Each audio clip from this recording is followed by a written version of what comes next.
A show based on the facts, honesty, the man, the myth, the legend, Constitutionalist Joseph M.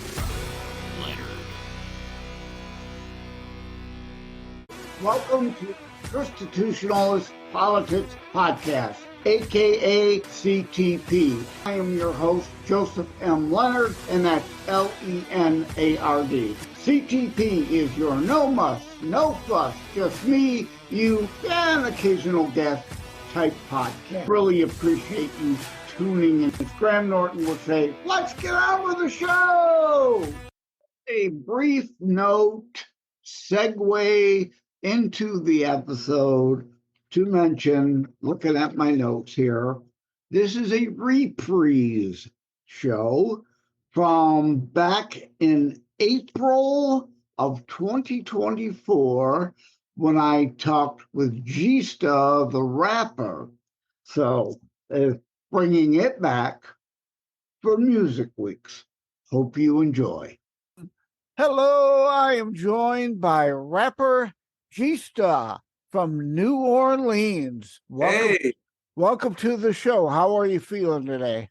I'm feeling great, man. How are you, man? Besides your cold, how are you doing? Yeah, I got a cold. I'm battling, but, got to labor through. Absolutely, man. Hopefully not too much coughing and hacking. All right. You'll be all right. You'll be perfect. We get through it. But I wanted to have you on, not because this show is about rap, obviously not, but your story in your bio about loss and recovery. But first, were you born and raised in New Orleans area or somewhere else and moved there? No. I was born and raised in New Orleans, Louisiana. Okay. So that's one place I've never been to, unfortunately. Oh, wow. Been you a place. Go to New Orleans, man. Yeah, it's been a place on the bucket list, but never made it. Yeah, it's cool. You'll really enjoy it down there. We got a lot of culture there, a great experience. Mardi Gras, our food is phenomenal. Yeah. Just this it's a city full of culture. That's what I could tell you. If you like culture and you like just the sights and the feel of just, it looked like a whole nother country there sometimes, man. It's like a third world country, but and then New Orleans, we got our own lingo, we got our own way we communicate, how we socialize with each other, our hospitality is through the roof, Yeah. I love my city. I love my people from my city. I love everything about my city. But I understand it's not very inexpensive. It's like going to the Florida Keys, beautiful place, but not a McDonald's budget. Right. But I mean, hey, think about it, down there, you can eat good for cheap. You know what I'm saying? The kind of just, when like I live in Vegas right now. I'm in Las Vegas, Nevada at this moment. So this is why I'm at. So like Vegas is one of the cities, like everything is really like, I would say overpriced, for the quality, but in New Orleans, you get that quality or better for a lot cheaper. It's good to eat there, man. And it's like, I'm Vegas, I'm more on my health kick, so I'm working out and I'm watching what I eat, but I know at home it'll probably be a different story because the food down there is so irresistible, Uh-huh. And I was going to mention Vegas. The closest I've gotten to New Orleans was going to the Rio and the Mardi Gras in the sky that they have over there. Yeah, but hey, it's nothing like the experience down there in New Orleans, man. Mardi Gras, one heck of an experience that you definitely want to check out for sure. Yeah, but Hurricane Katrina really upset your life. Tell us about that. Well, I mean, at the time, I was living in Atlanta, Georgia, but I was down there because my mom and my whole entire family was there. So the way that it affected me, because it affected them, I necessarily, like, my mom's house was 8 feet underwater, okay? My sister's house, she stayed upstairs, but her whole bottom downstairs was like I said, 7, 8 feet of water. Water was very high because my mom, she stayed in the east of New Orleans at the time. And that whole area is like the lower ninth ward, where the levees broke at and stuff like that. So it all kind of sprinkled down. And then she stayed by the Lake Pontchartrain. So it was gone. You know, when Yeah. I went back, and like the story goes for me and how it affected me, I think personally, I only lost like a pair of basketball shorts and some underclothes. I was in the Hampton to get washed by my mom's house because I had came down. My mom called me like in the middle of the week, right? And she was like, you know, at the time she was dealing with, you know, a guy friend at the time, and he drove trucks. So they was in Birmingham, Alabama, and he caught a stroke on the road.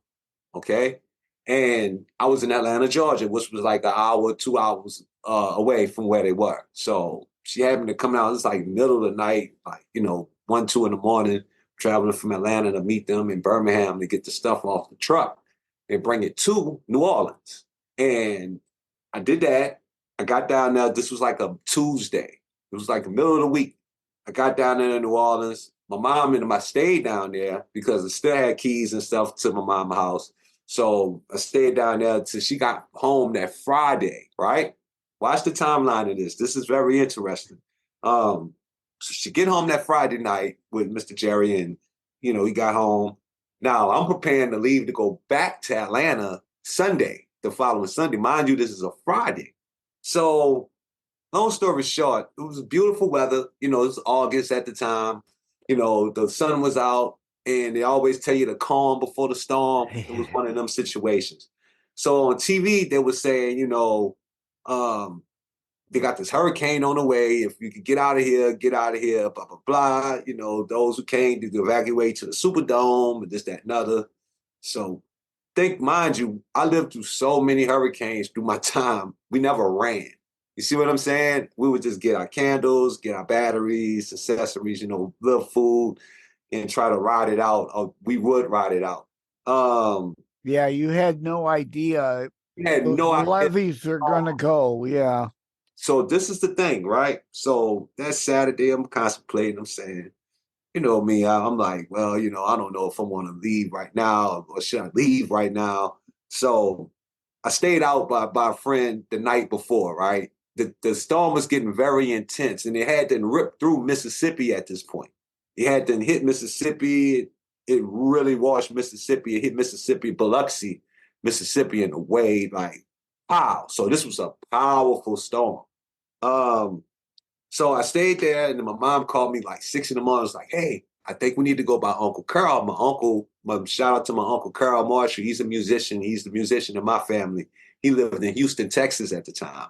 And she was like, we need to go west. We need to go to Houston because the storm is coming from east and going to your spot in Atlanta. We'll run right into it. I said, no problem. By me being there with my vehicle and have my family and everybody, we was able to get out of there, right? We left that Sunday, and we left like 6 in the morning, 6, 7 in the morning.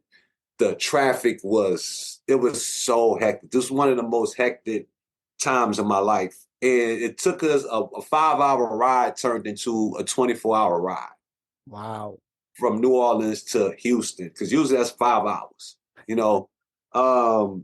We got there, I was so exhausted. It was hot, it was very hot, you know, down south is very humid, and it was very hot. We get down to Houston. We get down there like about 6 in the morning the next day, really. And I was so exhausted. I passed out. I just laid down on the floor. I just put everything, made me a little pallet on the floor, laid down. But when I woke up at 3 o'clock in the day, the news was erupted about the storm, how it flooded. And it was saying, you know, New Orleans is 80% underwater, and it was showing how people were stuck on the roofs. And now, mind you, I still have my phone number from that time. My number is still a 504 area code number. So we would try to get on phone and reach out to people. The phones was dead. We couldn't get no calls out. We get only texts at the time. And mind you, social media, none of this was out at the time. You know what I mean? We just barely had emails and two ways and stuff like that. everybody was just stranded. It was very, very hard. We was trying to get in touch with people. I lost a little cousin in the currency of the water. The Tegas, rest in peace to him. He was 15 years old. He got kind of caught up in the currency of the water. It was a lot of, it would make you feel like it was like the end of the world because we had people stuck in attics. You had, and let me kind of give you some of the sad stories about this. I was told that some people that I knew that their family members was like diabetics, so they didn't have any power. They couldn't get to their medication and they died. The only way that they could identify their bodies, they would have to wrap their bodies up, right? Check this out. They would wrap their bodies up and put them on a post and mark the post so they could come back and identify the body of their loved one. This is something that was really going on. I had family members after everybody kind of caught up with everybody and found everybody. I had family members that I found out that was in the Superdome, that was stranded in the Superdome. It was very, like, the stories that I heard that was in the Superdome was very, very crazy. It was very much survival mode. People was getting killed. People was getting raped, defecating on themselves. It was very, very, very ugly, man. It was very, very ugly. And Katrina was something that, we watched play out in the whole country. Where's the government assistance and where is, the people that can save us and stuff like that. A lot of my people, a lot of people got misplaced. A lot went back to now, from then to now. It's been, 20 years or so? 20 years or better, 19 years this year. A lot of people went back, but the spirit of New Orleans is that when you went back, you could tell the spirit had been shooken up with that storm. Just how dead it was, the dead leaves and the dead trees, and from the storm, it was just very, very spooky at the time, man. Yeah. So some were able to get back in and recover property, and not necessarily because my mom lost everything. Everything. When I went to her house, I think I went from, because I was very, very active in the music business at the time when all of this happened. I was touring with Bone Thugs and Harmony. Shout out to Bone Thugs and Harmony. And I was on the road and stuff like that. And, when I finally went back down that way, I stopped in New Orleans because I always stopped in New Orleans because New Orleans is always like a midpoint between Atlanta and Houston. You know what I'm saying? So I went there to a house, and the door was open. It was nighttime. My door was open. The house was evacuated and vacated, what I'm trying to say. And they had the rings of the water. You could see it at the top of the ceiling, how high the water was in the house. If my mama would have got stuck there, she would have died. She would have died. No, yeah. She wouldn't have made it out of there at all. Yeah. So that was scary, man. Scary, yeah. Scary, Katrina. Because again, that's a once in a century kind of storm that you can't really know is going to happen. Nobody expected them levees to give way. They were supposed to reinforce them over years and years and years. Right. Kept spending the money for other things, and hindsight being 2020, it's not a surprise, but you still don't expect it. You always hope for the best. But yes. So after all this, though, how did you all get it back together? So once again, I got my whole family by my uncle safe in Houston, right? I was residing in Atlanta, Georgia at the time. I had just moved away from New Orleans in 2000, at the end of 2003. So Katrina kind of happened a year after I was gone. We got back with everybody. Everybody was in one spot. Everybody stayed by my uncle till they got their assistance from FEMA.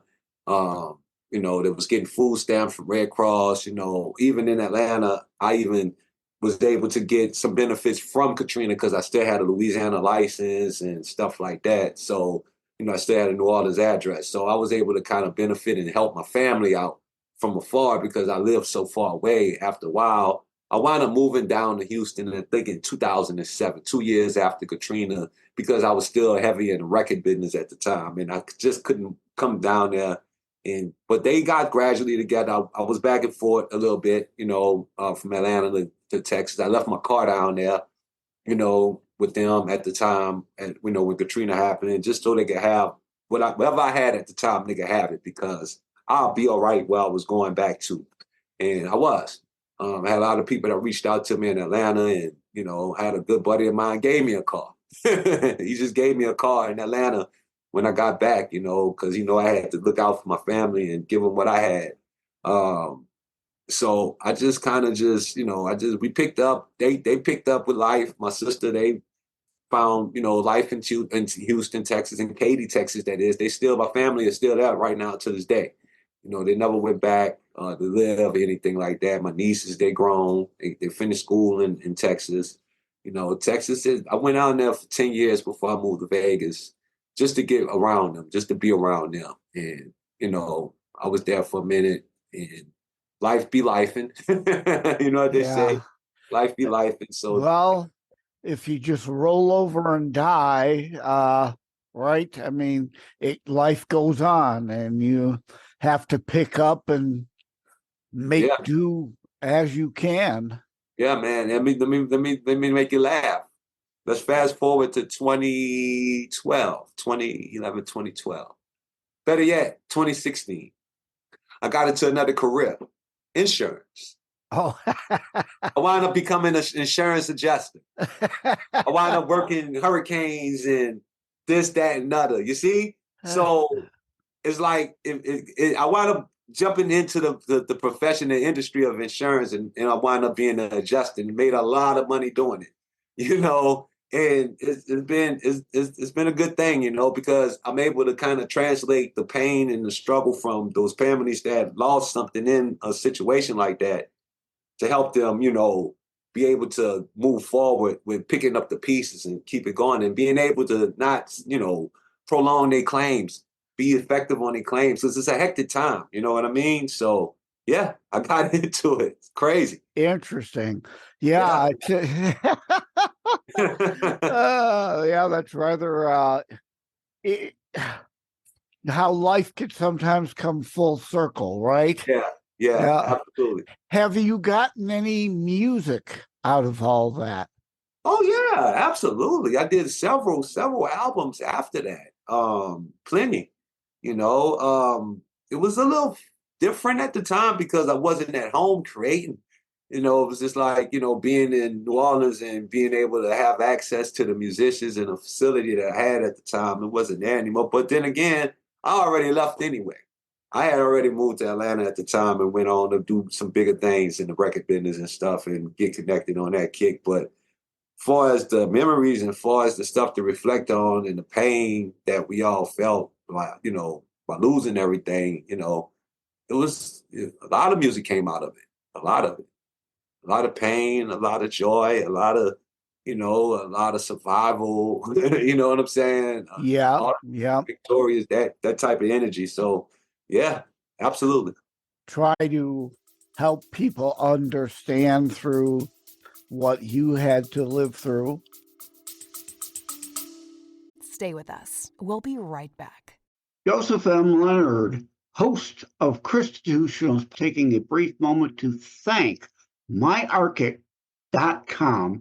Together we share the Christian and family value of honoring family. myarchit.com helps you do that. Preserving family memories online also, therefore, can be shared online.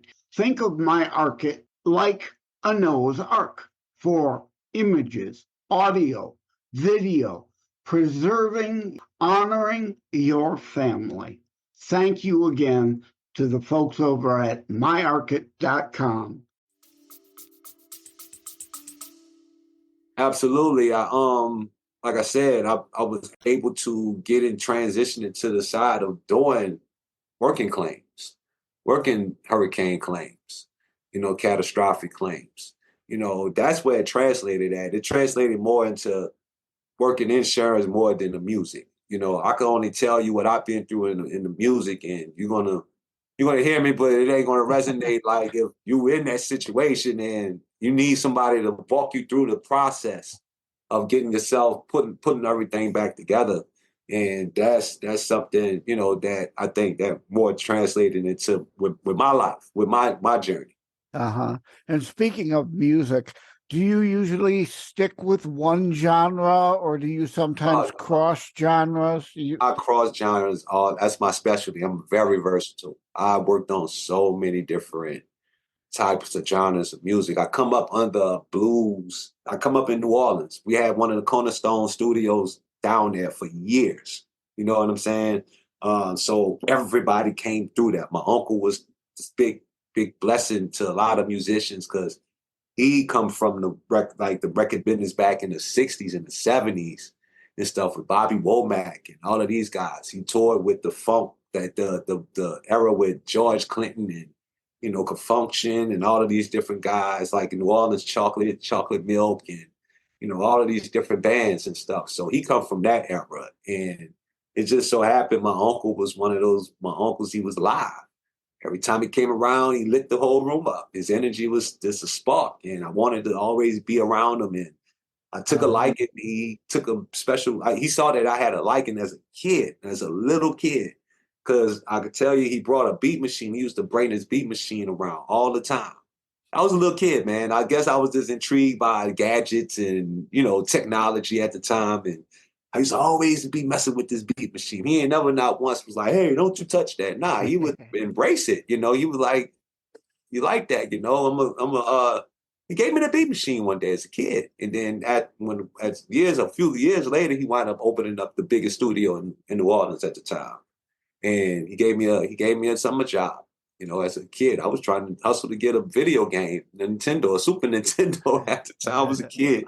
But he put me around all of the studio equipment and stuff. I always loved hip hop records. You know, I love all type of music, but hip hop was my thing. You know what I mean? I love rap music, you know, and I was intrigued by it. I started messing around with it and started getting familiar with the equipment, and they started showing me, really sitting me down, showing me how to use it. And it's something I never let go to this day. Yeah. Right now, I'm in my big studio because I never let that passion go. I love to create. Yeah. So I was going to ask you, who are your influences, but you kind of already said you had a mentor right there in the family. Yeah. But who are other influencers? Oh, man, so many of them, man. Shoot. I mean, you can pick a lot of them. I mean, there's so many of them. I don't want to leave nobody out because I'm scared to even say. I understand. All of them. Just put it that way. Everybody who's made an impact in music, I have felt your energy and I have taken something from it. Yep. I don't mean to get personal. Oh, so no, you could tell me none of my business, but I do know the one song, Love You to Life. I like that as opposed to Love You to Death. So is there a trophy girl in your life right now? Was that about her, or was it just you know what? Tune? Check this out. It's a great question. Thanks a lot. It's awesome. Because you're the first person never asked me about that particular record. You know, on the record that I did. That's me and my DJ Blacknificent. Shout out to DJ Blacknificent. And he always in my ear about that song too. And he would trip out if you find out you asked me about this song. But my significant other, I met her after I made that record. So the shoe fit, you know, she weared it. She loved it too, right off the back, you know. I got a special woman, my fiance, I just proposed to her in Jamaica in 2022, I think. Yeah, 2 years ago now. So we working on trying to tie the knot soon. But yeah, that record is awesome. I love that record. It was just a feel-good record. You know, I wanted to do it for the ladies and, you know, because in rap, you got so many stereotypical bad images for women, you know what I mean? And, you know, especially Black women, you know what I mean? Let's just be real. And, you know, I want to talk about the queen in them, you know, I want to always bring out the queen in our sisters, you know, because that's who they are. And we as the men, and being the temperature in the house, you know, we have to change the narrative and change the energy when it comes down to our women and start, you know, pumping inspiration in them and, you know, motivation in them to be who they really are, you know? Yeah, that's why I wanted to ask about it, because you're right. So many negative aspects, especially in rap, it seems. It's Absolutely. such a shame.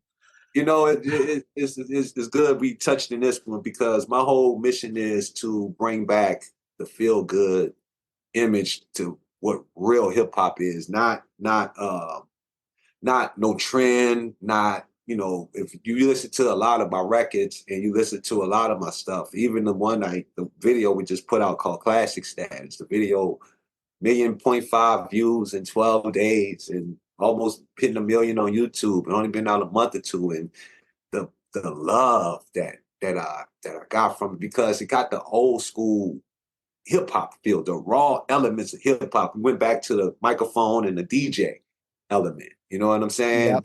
That's when it was good. That everybody was, you know, it was new, but it was good. It was pure, and that's what I'm bringing back right now. Yep. So I type of records. had it on my notes to bring that song up. So Awesome. Thank you, man. You automatically went there. So what? Yeah. Do you have? What have you got in the works? I got Classic Status is out. I'm working on an album. I'm supposed to put this album out over 10 years ago, man. I just saw on Facebook, I had an interview that I did with another publicist, a public figure guy, and we talked about the album back in 2014. And I'm like, wow. And it came up on my Facebook memories. And I just shared it. So people now, it's like, fast forward to 2024, it's up. So I'm working on this album now. The single, we're getting ready to shoot another video for this new single called I Win, #I Win. And it's a very, very, very positive record to me. Yeah, that's it's so good. Positive. I didn't even much get edgy and cursing it or anything like that, you know? And I'm mindful of the records that I make these days, but, you know, some records you have to say certain things to get your point across, you know? And because it's hip hop, let's not ever forget the fact of it's hip hop, it's edgy, you know, it can be raunchy, but it can be solid. It can be it could be a learning curve for many that don't know. I find myself talking to a lot of people from different walks of life about hip hop, and they hear my stuff and they have questions. You know what I mean? And I have to be able to break down my rhyme and reason why I'm saying what I'm saying. And they totally get it. It's like great conversation, you know? It's about being smart and not being ignorant to the fact that, you know, we have a code to communicate with people through a musical art form that's very strong. Music's strong, man. You know, you're a musician, you probably walk through life with like a butterfly because everybody gravitates to that side of you, you know, especially me, you know, but me being in different industries and like the tech world, the IT world, and the insurance world, and it balances me off very much so. I'm not nothing how I used to be 15 years ago, man. Not the conversation, even though my conversations was good then, but now I can socialize with people on a more intellectual point of view. You know what I mean? And not so much hip hop. I was more hip hop. More hip hop New Orleans. So what is your YouTube channel? 7 G-Sta G. That's on YouTube. And my Instagram is G-Sta_G, as well as my Twitter, G-Sta_G, G-S-T-A_G. Yeah, everybody could go to my website, SoStimulusENT.com. I was just going to ask you for that. Yeah. Yeah, thank you, man. Look, I'm on it, you see? I got one of the hottest websites out there, man. Yeah, So give the website out again. www.sostimulus, SOSTIMULUSENT.com. Just put it in mind. So stimulus check.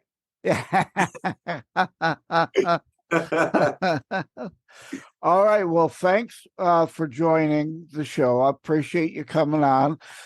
Good luck to you going forward. Say hello to the family for us.